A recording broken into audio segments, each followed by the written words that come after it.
Hi everyone, నేను మీ Vanitha. Welcome to my channel కార్చిజీవంతో ఎడ్యుకేట్స్. ఈ రోజు మనం అకౌంటింగ్ క్లాసెస్ కి సంబంధించి 4th క్లాస్ అనేది చూస్తున్నాము. అండ్ ఈ రోజు మన టాపిక్ వచ్చేసి different types of entities in a business. So దీని గురించి మనం డిస్కస్ చేసుకోబోతున్నాం అనమాట. జనరల్ గా మనం బిజినెస్ ని ఒకేలాగా చూస్తాం. అంటే ఏ బిజినెస్ అయినా కానీ ఒకటే అని అనుకుంటాం. అంటే ఎందుకని అలా అనుకుంటాం అంటే దాంట్లో ఉన్న స్ట్రక్చర్ అలా ఉంటుంది. అంటే మనం బిజినెస్ ని ఎలా రన్ చేస్తున్నాము, ఎంప్లాయీస్ ని ఎలా హైర్ చేస్తున్నాము, అండ్ ప్రొడక్ట్స్ ని ఎలా సేల్ చేస్తున్నాము, ఇవి అన్ని బిజినెస్ లలో కూడా కొన్ని కామన్ థింగ్స్ అనేవి ఉంటాయి. కానీ ఎప్పుడైతే మనం బిజినెస్ స్టార్ట్ చేస్తున్నామో అప్పుడు దాంట్లో కొన్ని డిఫరెన్సెస్ ఉంటాయి. అంటే ఒక్కొక్క బిజినెస్ కి ఒక్కో రకమైన వేరియేషన్స్ ఉంటాయి. అది ఎలా అంటే దాని యొక్క లీగల్ స్ట్రక్చర్ ఉంటుంది కదా. సో ఒక బిజినెస్ లీగల్ స్ట్రక్చర్ ఒకలా ఉంటుంది, ఇంకో బిజినెస్ లీగల్ స్ట్రక్చర్ ఇంకోలా ఉంటుంది. సో బిజినెస్ అనేది ఎప్పుడు కూడా దాని యొక్క లీగల్ స్ట్రక్చర్ అనే దాని మీద డిపెండ్ అయి ఉంటుంది అనమాట. సో లీగల్ స్ట్రక్చర్ ఎలా ఉంటుందో దాని ప్రకారం బిజినెస్ యొక్క రూల్స్ అన్నది కూడా డిపెండ్ అయి ఉంటుంది. సో బిజినెస్ లో ఎన్ని టైప్ ఆఫ్ ఎంటిటీస్ ఉంటాయి, ఎన్ని రకాల బిజినెసెస్ ఉంటాయి, సో దానికి సంబంధించి మనం ఇప్పుడు చూద్దాం అనమాట. సో టైప్స్ ఆఫ్ ఎంటిటీస్ అనేది ఇప్పుడు మనం చూద్దాం. ఫస్ట్ వన్ వచ్చేసి సోల్ ప్రొప్రైటర్.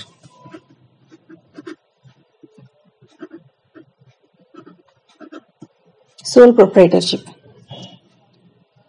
ఈ సోల్ ప్రొప్రైటర్ లో ఓన్లీ వన్ ఓనర్ ఉంటారు. అంటే ఒకరే ఓనర్ ఉంటారు అనమాట ఈ బిజినెస్ లో. సో ఈ సోల్ ప్రొప్రైటర్షిప్ కి మనం ఎటువంటి రిజిస్ట్రేషన్ అవసరం లేదు. సో రిజిస్ట్రేషన్ అవసరం అవుతుందా అంటే ఈ సోల్ ప్రొప్రైటర్ కి అవసరం లేదు. సో సోల్ ప్రొప్రైటర్ అంటేనే మీనింగ్ ఏంటంటే 1 పర్సన్ అని అర్థం. సో ఈ సోల్ ప్రొప్రైటర్షిప్ లో మనము గవర్నమెంట్ దగ్గర నుంచి మన యొక్క ఫామ్ అంటే మన యొక్క బిజినెస్ ని రిజిస్ట్రేషన్ చేసుకోవాల్సిన అవసరం అనేది లేదు. ఇది మెయిన్ పాయింట్ అనమాట. ఈ సోల్ ప్రొప్రైటర్షిప్ లో ప్రొప్రైటర్ కి ఎంత లయబిలిటీ ఉంటుంది అని అంటే అన్లిమిటెడ్ లయబిలిటీ అనమాట. సో ఇతనికి ఇంతే లయబిలిటీ ఉండాలి అనేది ఏముండదు. సో ఎంతైనా కానీ లయబిలిటీ ఉండొచ్చు. ఎందుకంటే ఇక్కడ సోల్ ప్రొప్రైటర్ ఆ టోటల్ రిస్క్ అనేది బేర్ చేసే ఎవరంటే నాకు ఓనరే ఆ రిస్క్ అనేది బేర్ చేస్తాడు. ఇంకా ఈ సోల్ ప్రొప్రైటర్ ఎంత విత్డ్రా చేసుకోవచ్చు అమౌంట్, సో దీని గురించి మనం చెప్పుకుందాం. సో ఈ ప్రొప్రైటర్ అనేవాడు బిజినెస్ లోంచి ఎంతైనా అమౌంట్ డ్రా చేసుకోవచ్చు. దీనికంటూ ఎటువంటి లిమిటేషన్స్ అనేది ఉండదన్నమాట. సో తనకి ఇష్టం వచ్చినట్లుగా మనం మనీ అనేది అంటే ఫండ్స్ అనేది బిజినెస్ లోంచి విత్డ్రా చేసుకోవచ్చు. ఎవరు? ప్రొప్రైటర్. ఇంకా ఈ ప్రొప్రైటర్ బిజినెస్ లోంచి అమౌంట్ డ్రా చేసుకోవడం కోసం ఎటువంటి పర్మిషన్స్ అనేది అవసరం ఉండదు. అంటే ఎవరి దగ్గర నుంచి అయినా పర్మిషన్ తీసుకోవాలా తన బిజినెస్ లోంచి డబ్బులు డ్రా చేసుకోవడానికి? లేదు. ఎందుకంటే సోల్ ప్రొప్రైటర్ కదా, ఒక్కడే ఉంటాడు. సో ఒక్కడే తన బిజినెస్ రన్ చేస్తున్నాడు కాబట్టి తన అవసరానికి తగ్గట్టుగా తను బిజినెస్ నుంచి అమౌంట్ అనేది డ్రా చేసుకుంటాడు. దానికంటూ ఎటువంటి లిమిటేషన్స్ లేవు, దానికంటూ ఎటువంటి పర్మిషన్స్ లేవు. సో ఇది సోల్ ప్రొప్రైటర్ గురించి ఒక చిన్న బ్రీఫ్ అనమాట. సో మనం ఇప్పుడు నెక్స్ట్ వన్ వచ్చేసి పార్ట్నర్షిప్. సో పార్ట్నర్షిప్ బిజినెస్ కి ఎలా ఉంటుంది లీగల్ స్ట్రక్చర్ అనేది చూద్దాం. ఈ పార్ట్నర్షిప్ బిజినెస్ లో మల్టిపుల్ ఓనర్స్ అనేది ఉంటారనమాట. అంటే ఒక్క ఓనర్ అని కాదు, మల్టిపుల్ ఓనర్స్ అనేది ఉంటుంది. సో ఒకరు ఉండొచ్చు, ఇద్దరు ఉండొచ్చు, ముగ్గురు ఉండొచ్చు, నలుగురు ఉండొచ్చు. సో ఒక్కరు మాత్రం ఉండరు. ఒక్కరు అంటే అప్పుడు అదేమవుతుంది? సోల్ ప్రొప్రైటర్ అవుతారు. సో ఇద్దరు లేక ఇంకా ఎక్కువ ఉన్నప్పుడు దాన్ని మనం పార్ట్నర్షిప్ కింద కన్సిడర్ చేసాం. సో మల్టిపుల్ ఓనర్స్ అనేది ఉంటుంది అనమాట. ఇంకా ఈ పార్ట్నర్షిప్ బిజినెస్ లో పార్ట్నర్స్ కి వాళ్ళ యొక్క షేర్ అన్నది ఎలా ఉంటుంది అంటే ప్రాఫిట్ షేరింగ్ ఉంటుంది కదా. సో ప్రాఫిట్ ఆర్ లాస్, ఈ ప్రాఫిట్ ఆర్ లాస్ షేరింగ్ అన్నది ఎలా ఉంటుంది అంటే ఈక్వల్ గా ఉండొచ్చు ఆర్ రేషియో అన్నది వాళ్ళు డిస్కస్ చేసుకొని డిసైడ్ చేసుకోవచ్చు అనమాట. సో పార్ట్నర్షిప్ బిజినెస్ లో పార్ట్నర్స్ మధ్య ప్రాఫిట్ షేరింగ్ రేషియో ఎలా ఉంటుందంటే కొన్నిసార్లు ఎంతమంది పార్ట్నర్స్ ఉన్నారో వాళ్ళందరూ కూడా ప్రాఫిట్ అండ్ లాసెస్ ని ఈక్వల్ గా షేర్ చేసుకుంటారు. ఇంకొన్నిసార్లు ఏమవుతుందని అంటే వాళ్ళ యొక్క రేషియో అన్నది వాళ్ళు ఎవరు ఎంత పంచుకోవాలి అన్నది కూడా వాళ్ళు ముందే డిసైడ్ చేసుకుంటారు. సో ఇది ఒక్కో పార్ట్నర్షిప్ కి ఇంకో పార్ట్నర్షిప్ కి డిఫరెంట్ గా ఉంటుంది. సో వాళ్ళు ఎలా చేసుకోవాలన్నది వాళ్ళు ముందుగానే డిసైడ్ చేసుకుంటారు. అంటే వాళ్ళ యొక్క పార్ట్నర్స్ అందరూ కలిసి కూడా ఇది డిసైడ్ చేసుకుంటారు అనమాట, వాళ్ళ రేషియో ఎంత ఉండాలి అన్నది. సో పార్ట్నర్స్ కి ప్రాఫిట్స్ లో partners in profits only are legally allowed అనమాట. సో ఇవి లీగల్ గా మాత్రమే అలౌడ్ అవుతుంది. ఈ పార్ట్నర్షిప్ బిజినెస్ లో పార్ట్నర్స్ మధ్య లయబిలిటీ అనేది ఎలా ఉంటుందంటే జాయింట్ అన్లిమిటెడ్ లయబిలిటీ, అంటే వాళ్ళ యొక్క లయబిలిటీ అనేది కూడా కలిసి అన్లిమిటెడ్, ఇంత అంతా ఏమి ఉండదు, ఎంతైనా తీసుకోవచ్చు, కానీ దాని యొక్క లయబిలిటీ అనేది మాత్రము అందరి పార్ట్నర్స్ కి కలిసి ఉంటుంది అనమాట. సో జాయింట్ అన్నది, సో జాయింట్ అంటే అందరికీ కలిసి అనమాట. Next withdrawals. విత్డ్రావల్స్ కి వచ్చేసరికి పార్ట్నర్షిప్ ఫామ్ లో విత్డ్రావల్స్ అనేది కంట్రోల్డ్ గా ఉంటాయి అన్నమాట. సో ఎవరికి ఎంత ఇష్టం వచ్చిందో అంత వాళ్ళు విత్డ్రా చేసుకోలేరు, ఎందుకంటే ఇది సోల్ ప్రొప్రైటర్ కాదు కాబట్టి. పార్ట్నర్షిప్ ఫామ్ కి వచ్చేసరికి విత్డ్రావల్స్ అనేది కంట్రోల్ గా ఉంటుంది. సో ఎవరు ఎంత డ్రా చేసుకోవాలన్నది పార్ట్నర్స్ మధ్య మనము డిస్కస్ చేసుకొని ఆ తర్వాత పార్ట్నర్స్ అందరూ అంగీకరించిన తర్వాత అమౌంట్ అనేది మనం విత్డ్రా చేసుకోవడానికి ఉంటుంది. అండ్ వీళ్ళు ఎంత విత్డ్రా చేయాలి అన్నది కూడా పార్ట్నర్షిప్ డీడ్ లో మెన్షన్ చేస్తారు. సో పార్ట్నర్షిప్ డీడ్ లో ఈ విత్డ్రావల్ ఎంత చేసుకోవాలన్నది కూడా మెన్షన్ చేసి ఉంటుంది. వాళ్ళు మెన్షన్ చేసిన అమౌంట్ కంటే ఎక్కువగా మనం విత్డ్రా చేయాలి అని అనుకున్నప్పుడు కంపల్సరీగా రిమైనింగ్ పార్ట్నర్స్ తోటి మనము డిస్కస్ చేసి వాళ్ళ అందరి అంగీకారం తీసుకొని అమౌంట్ అనేది మనం విత్డ్రా చేసుకోవాల్సి ఉంటుంది అనమాట. సో ఇది పార్ట్నర్షిప్ కి సంబంధించిన చిన్న సమ్మరీ. అంటే పార్ట్నర్షిప్ లో ఇద్దరు లేక ఎక్కువ వ్యక్తులు ఓనర్స్ గా ఉంటారు, అంటే మల్టిపుల్ ఓనర్స్ ఉంటారు. ఈ పార్ట్నర్స్ మధ్య ప్రాఫిట్ అండ్ లాస్ షేరింగ్ ఎలా ఉంటుందంటే కొన్ని పార్ట్నర్షిప్ ఫార్మ్స్ లో ఈక్వల్ షేరింగ్ ఉంటుంది, ఇంకొన్ని పార్ట్నర్షిప్ ఫార్మ్స్ లో రేషియో బేసిస్ లో ఉంటుంది. సో వాళ్ళ ప్రాఫిట్ షేరింగ్ రేషియో ఎలా ఉండాలన్నది వాళ్ళు ముందుగానే మాట్లాడుకొని డిసైడ్ చేసుకుంటారు అనమాట పార్ట్నర్స్ అనేది. నెక్స్ట్ పార్ట్నర్షిప్ ఫార్మ్ లో పార్ట్నర్స్ యొక్క లయబిలిటీ ఎలా ఉంటుందంటే జాయింట్ అన్లిమిటెడ్ లయబిలిటీ ఉంటుంది.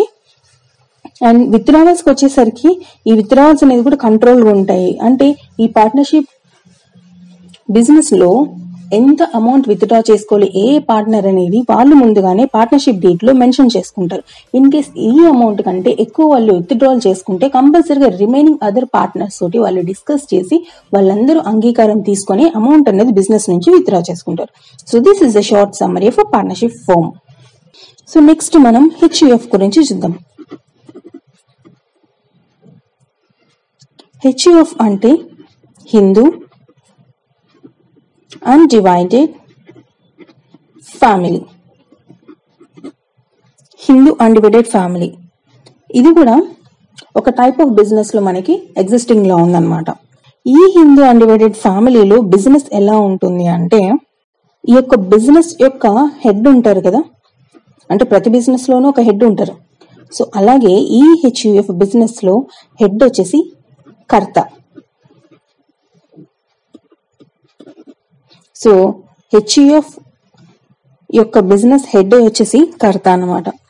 ఇతనికి అన్ని రైట్స్ ఉంటాయి. సో బిజినెస్ ని ఎలా డీల్ చేసుకోవాలి ఏంటి అన్నవి మొత్తము దాని యొక్క పవర్స్ అన్నవి కూడా ఈ హెచ్యుఎఫ్ దగ్గరే ఉంటాయి. అండ్ బిజినెస్ యొక్క లయబిలిటీ అన్నది కూడా ఇతని దగ్గరే ఉంటుంది అనమాట. సో ఇతని యొక్క లయబిలిటీ కూడా అన్లిమిటెడ్ లయబిలిటీ. సో ఇంత అనేమి ఉండదు, ఎంతైనా ఉంటుంది, కానీ దాని యొక్క హోల్ లయబిలిటీ వచ్చేసి మాత్రం కర్త దగ్గరే ఉంటుంది. సో బిజినెస్ ఎలా రన్ చేయాలి, ఏ ఇన్స్ట్రక్షన్స్ పెట్టుకోవాలి, ఎలా రూల్స్ ఫామ్ చేసుకోవాలి, సో ఈచ్ అండ్ ఎవ్రీథింగ్ అన్నది కూడా ఈ కర్త అనేవాడు డిసైడ్ చేస్తాడు.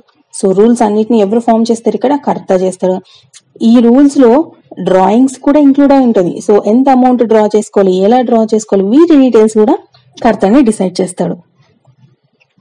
సో చూసారు కదా, హెచ్యుఎఫ్ అంటే హిందూ అన్డివైడెడ్ ఫ్యామిలీ. ఈ హెచ్యుఎఫ్ బిజినెస్ లో బిజినెస్ యొక్క హెడ్ ఎవరు అని అంటే కర్త అని అంటారు. సో ఈ కర్తగానే అన్ని డెసిషన్స్ తీసుకునే రైట్స్ ఉంటాయి, అన్ని పవర్స్ ఇతని దగ్గరే ఉంటాయి. అండ్ ఈ కర్తనే రూల్స్ అండ్ రెగ్యులేషన్స్ బిజినెస్ కి సంబంధించిన అన్ని కూడా ఫామ్ చేస్తాడు.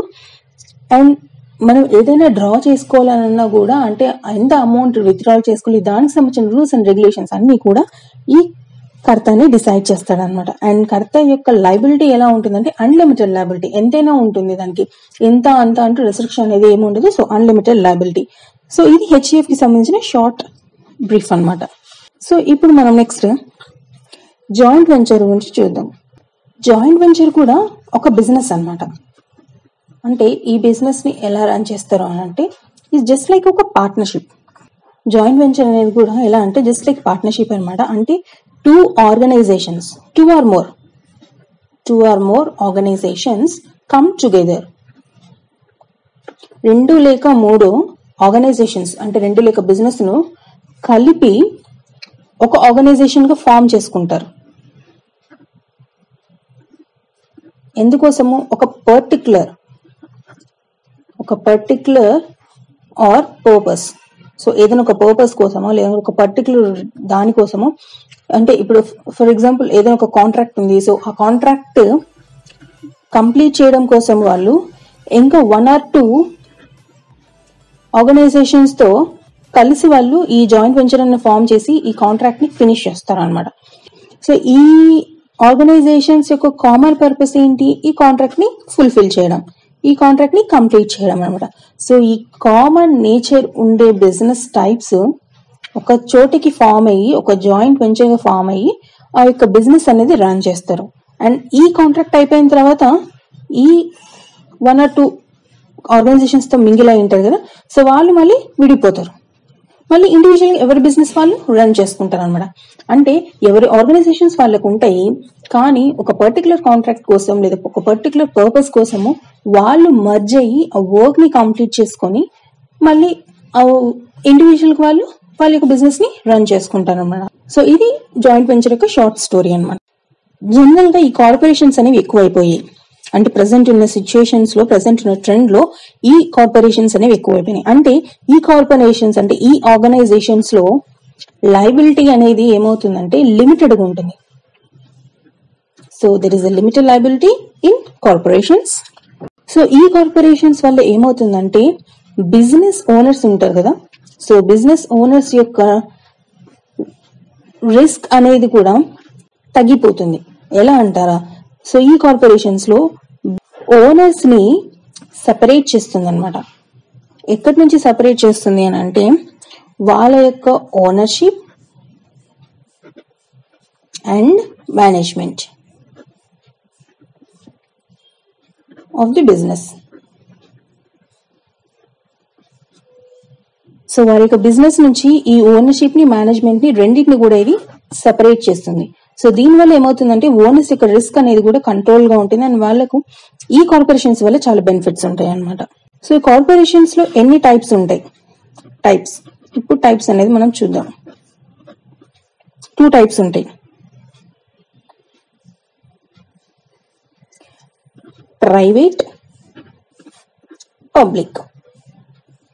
సో ప్రైవేట్ లిమిటెడ్ కార్పొరేషన్స్ ఉంటాయి, పబ్లిక్ లిమిటెడ్ కార్పొరేషన్స్ ఉంటాయి.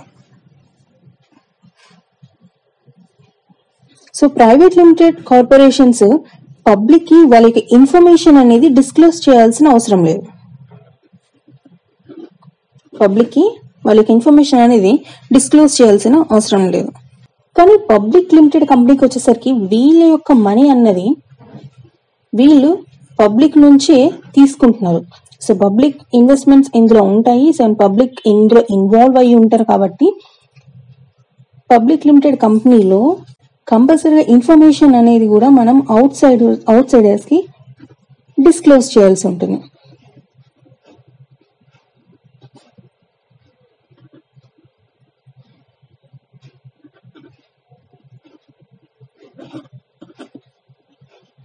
సో పబ్లిక్ లిమిటెడ్ కంపెనీలో మనీ అన్నది కూడా పబ్లిక్ నుంచి వస్తుంది. అండ్ పబ్లిక్ నుంచి వస్తుందంటే పబ్లిక్ ఇన్వాల్వ్ అయ్యారు కాబట్టి బిజినెస్ గురించి ఇన్ఫర్మేషన్ అనేది కంపల్సరీగా అవుట్ సైడర్స్ కి మనం ఇన్ఫార్మ్ చేయాల్సి ఉంటుంది అనమాట. సో ఇన్ఫర్మేషన్ అనేది అవుట్ సైడర్స్ కి డిస్క్లోజ్ చేస్తారు. సో ఇవే కాకుండా ఇంకా కొన్ని కోఆపరేటివ్ ఆర్గనైజేషన్స్ కూడా ఉంటాయి. కోఆపరేటివ్ ఆర్గనైజేషన్స్, సో ఇవి కూడా ఉంటాయి. ఇంకా నాన్ ప్రాఫిట్ ఆర్గనైజేషన్స్ కూడా ఉంటాయి. నాన్ ప్రాఫిట్ ఆర్గనైజేషన్స్ అవి కూడా ఉంటాయి. సో ఇంకా చాలా డిఫరెంట్ టైప్స్ ఆఫ్ ఎంటిటీస్ ఉంటాయి. కానీ ఈ 5 వచ్చేసి ఎక్కువగా రన్నింగ్ లో ఉన్న టైప్స్ అన్నమాట, బిజినెస్ టైప్స్ ఇవి ఎక్కువగా ఉంటాయి. అండ్ ఇవి కాకుండా నాన్ ప్రాఫిట్ ఆర్గనైజేషన్స్ ఉంటాయి, కోఆపరేటివ్ ఆర్గనైజేషన్స్ ఉంటాయి. సో ఇవి కాకుండా నాన్ ప్రాఫిట్ ఆర్గనైజేషన్స్ ఉంటాయి, కోఆపరేటివ్ ఆర్గనైజేషన్స్ ఉంటాయి. సో ఇవన్నీ కూడా అంటే ఈ కైండ్ ఆఫ్ బిజినెసెస్ అన్ని కూడా మనము ఒక ఆర్గనైజేషన్ లో అకౌంటింగ్ సిస్టమ్ అనేది ఒకేలా ఉంటుందన్నమాట.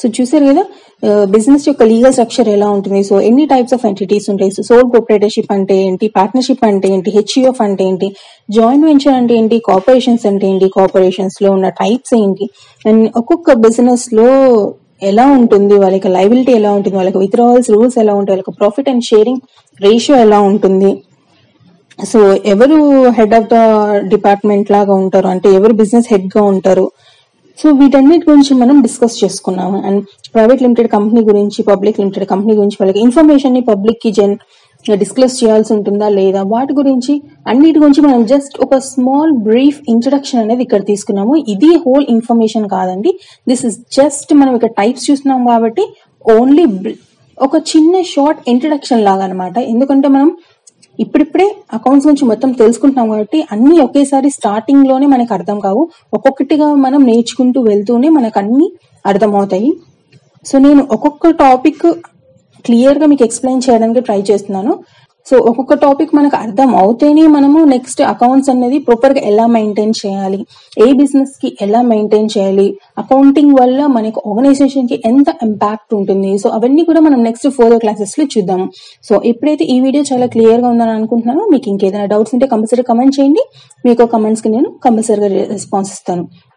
అండ్ ఎవరైతే నా ఛానల్ ఫస్ట్ టైం చూస్తున్నారో తప్పకుండా నా ఛానల్ సబ్స్క్రైబ్ చేసుకొని అండ్ పక్కన ఒక బెల్ ఐకాన్ ఉంటుంది, సో దాన్ని కూడా ప్రెస్ చేయండి. నేను పెట్టే వీడియోస్ అన్నిటికి కూడా మీకు నోటిఫికేషన్స్ అనేవి వస్తాయి. సో దానివల్ల నా వీడియోస్ మీరు మిస్ అవ్వకుండా చూడొచ్చు. సో అందరూ క్షేమంగా ఉండండి, సురక్షితంగా ఉండండి.